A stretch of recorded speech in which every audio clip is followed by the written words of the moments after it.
Hey y'all, Sam here, and today we're gonna unbox the February Sephora Play Box. This came super late, so that's why I'm filming it today on the last day of February.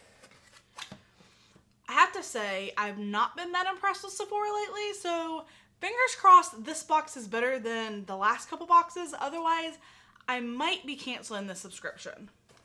Inside of our box, as always, we have this pamphlet. It also shows us our products on the other side. I'm not going to look at that yet because maybe I can have a little bit of a surprise on what is actually in here. And we do have 50 beauty insider points if you take this to a Sephora store. I wish that you could use it online.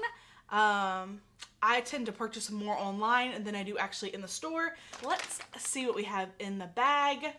I'm interested to hear what you guys think about their new recycle bag, save the environment. I feel like really the reason they changed the bag is just because it's a lot cheaper. This is a plastic bag, and it's, I guess you could reuse it, but not like the cloth bags that we used to get.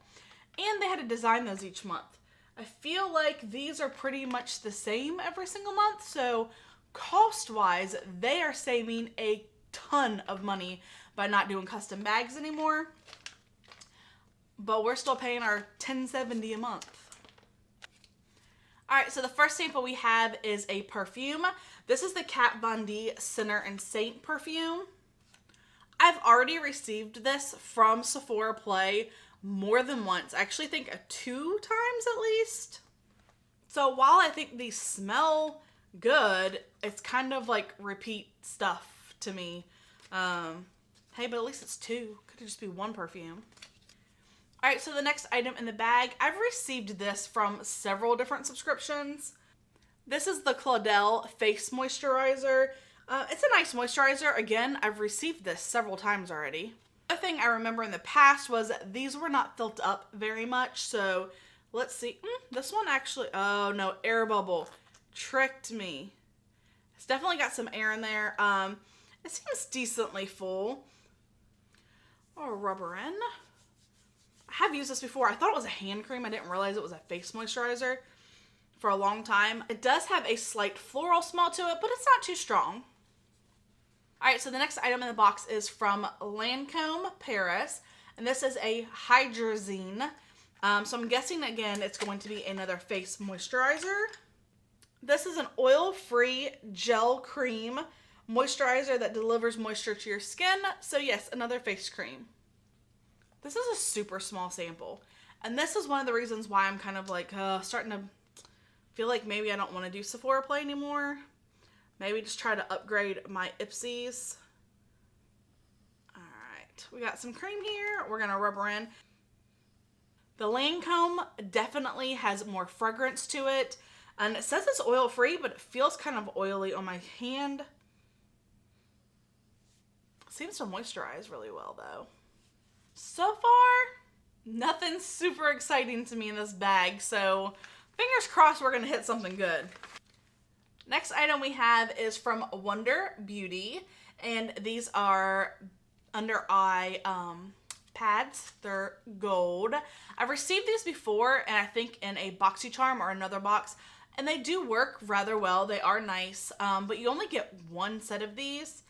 So it's not a huge value. So the next item we have is from Clinique. So that does excite me. I think Clinique is a great brand. So what we received is a black Quickliner pencil. And even though this looks to be like a full-size pencil, the box does say not for resale. So I guarantee you it doesn't spin up or have as much product in it as a normal pencil would. Okay, I started to spin it up to show you guys how much was in here. However, I noticed that it won't spin back down. So we're going to stop here before I just waste the entire product, and we're going to go ahead and swatch her. She's definitely pigmented. Here is that black liner pencil. As you can see, this black liner definitely is pigmented. It went on really smooth and easily. We're going to move on to the next product, and we'll come back and see how smudge proof this is, because if it's not smudge proof, I'm certainly not going to wear it because my eye makeup tends to go everywhere. I don't know if it's just me, but it happens. Alright, so the last item I have in my bag is from Bite Beauty, so this does excite me, and it is a little lipstick. Love this case though. It's like a super smooth plastic. Yeah. I know it's basic, but it just interests me. I get intrigued very easily, obviously. So I got the color Maple, and we're going to go ahead and try her out.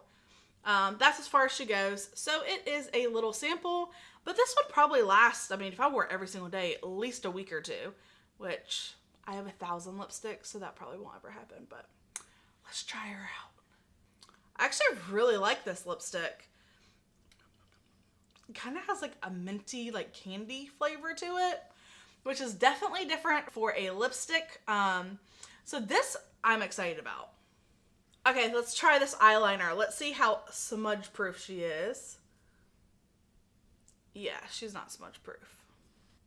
I mean, it's not horrible, but it's definitely not smudge proof. So is this stuff worth $10?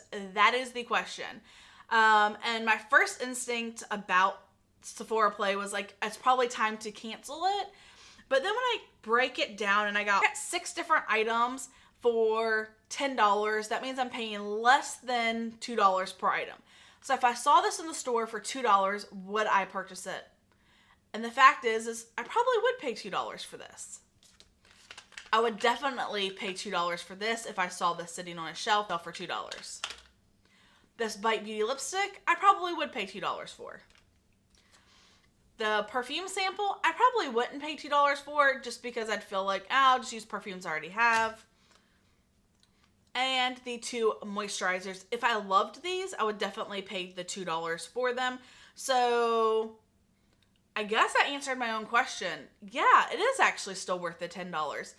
Even though, you know, you don't get any palettes or anything super big or exciting in here, you do get high-end brands. So yeah, I do think that you get your $10 worth. It just depends if this is stuff that you actually want, that you're actually going to use. And that's where I'm a little bit on the fence, whether I should cancel this box or not. I might go ahead and give it one more month. I don't know. You guys tell me what you think. Am I wasting my money? Do you have a subscription that you think would be better for me to try that's around the $10 to $15 range? I'm always open to trying new things. Well, thank you guys so much for hanging out with me, and I hope you enjoyed this video. And give it a thumbs up. If you hated it, give it a thumbs down. That's fine too. Well, until next time, bye y'all.